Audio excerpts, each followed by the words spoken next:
किस किस को चिंता होती है अपने बच्चों के एग्ज़ाम के टाइम? किस किस को चिंता होती है बच्चों के एग्ज़ाम? बस सिर्फ 5-6 लोगों को चिंता होती है। हाँ, चिंता, केयर अलग, चिंता अलग। किस किस को चिंता होती है अपने बच्चों के एग्ज़ाम के लिए? हाँ, और चिंता करना तो स्वाभाविक है। आपके चिंता करने से उनके मार्क्स, आपके चिंता करने से उनके marks, fill in the blank. आपके चिंता करने से उनके marks, fill in the blank. 3 option है, ऑप्शन आप चूज करेंगे। आपके चिंता करने से उनके मार्क्स बढ़ जाएंगे, जितने आने हैं उतने ही आएंगे, या घट जाएंगे। सिर्फ विजुअलाइज करना है, ठीक है भैया जी?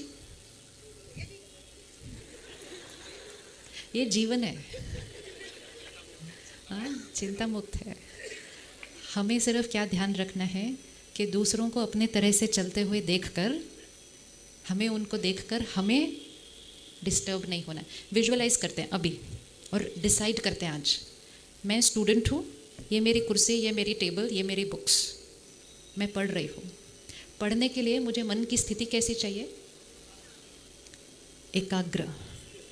एकाग्र, जितनी एकाग्र उतना जो मैंने पढ़ना है वो क्या होता जाएगा? अंदर जाएगा।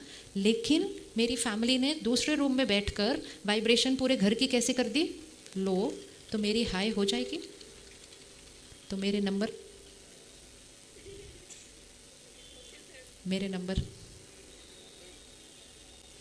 अपने बच्चों के नंबर अगर बढ़ाने हैं, वो पावर आपके पास है, सिर्फ चिंता करना छोड़ दो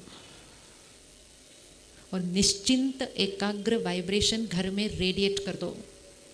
अगर आपके घर के वाइब्रेशन पावरफुल हैं तो बच्चे की कैपेसिटी अगर यहाँ भी है, उसको घर में एक एकाग्रता का वाइब्रेशन मिलता है, पावरफुल थॉट्स का वाइब्रेशन मिलता है, तो उसकी फ्रीक्वेंसी क्या होती जाएगी? और बढ़ती जाएगी। जितनी कैपेसिटी है उससे कैपेसिटी उसकी बढ़ाओ, उससे घटाओ नहीं। वैसे जब हम चिंता करते हैं तो कौन सी थॉट क्रिएट करते हैं? Anybody give example. चिंता की थॉट कौन सी होती है? नेगेटिव पॉजिटिव नहीं, थॉट कौन सी होती है? चिंता। पढ़ेगा नहीं पढ़ेगा, वन थॉट। Anybody else? हाँ जी, पता नहीं क्या होगा, सेकंड थॉट। तीसरा, फेल हो जाएगा, फेल हो जाएगा। चौथा, चिंता की कोई और थॉट? हाई मार्क्स आएंगे कि नहीं आएंगे। अब मैं अपने कमरे में बैठी हूँ, मेरे को बाहर से आशीर्वाद क्या मिल रहा है? पता नहीं क्या होगा। जितने नंबर आने चाहिए उतने नहीं आएंगे तो आगे क्या होगा? इसका कुछ होगा भी कि कुछ होगा ही नहीं। इतने सारे आशीर्वाद अगर मुझे मिलेंगे तो मेरा क्या होगा? क्या लगता है? और मुख से हम क्या कहते हैं बच्चे को? सब अच्छा होगा, तुम चिंता नहीं करो, सब अच्छा होगा। हम इस फैक्टर का ध्यान नहीं रख रहे कि मेरे मन की स्थिति उस बच्चे के मन की स्थिति पर असर करती है और उस बच्चे के मन की स्थिति उसकी परफॉर्मेंस पर असर करती है। तो सबसे बड़ा गिफ्ट जो हम किसी को भी दे सकते हैं किसी भी परिस्थिति के अंदर, वो है एक निश्चिंत मन। अब ये पढ़ेगा या नहीं पढ़ेगा, ये भी एक सोच है। ये आएगी मेरी तरफ तो मेरा पढ़ने का मूड जो बड़ी मुश्किल से बन रहा था, अब उस थॉट को चेंज करके कोई और थॉट भेजो, हाई फ्रीक्वेंसी थॉट चेंज करो, हाई फ्रीक्वेंसी थॉट क्रिएट करें,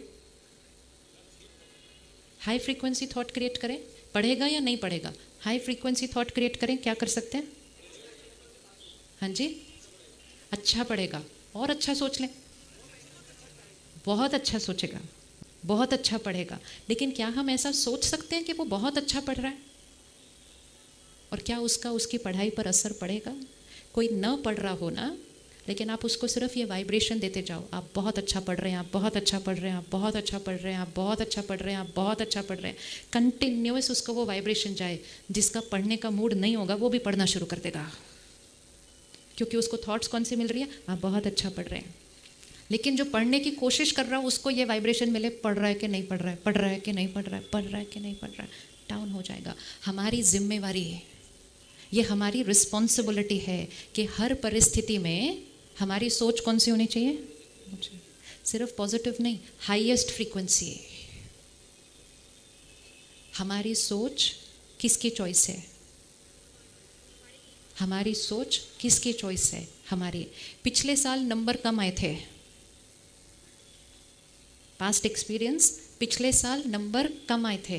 पास्ट एक्सपीरियंस, पिछले महीने तक ठीक से नहीं पढ़ रहा था। क्या हम अच्छा सोच सकते हैं? वो ही हमारी जिम्मेवारी है। लेकिन हमारी सोच किस आधार पर बन जाती है? पास्ट एक्सपीरियंस, पिछली बार क्या हुआ था, बिलीफ सिस्टम हमारा कि पहले क्या था।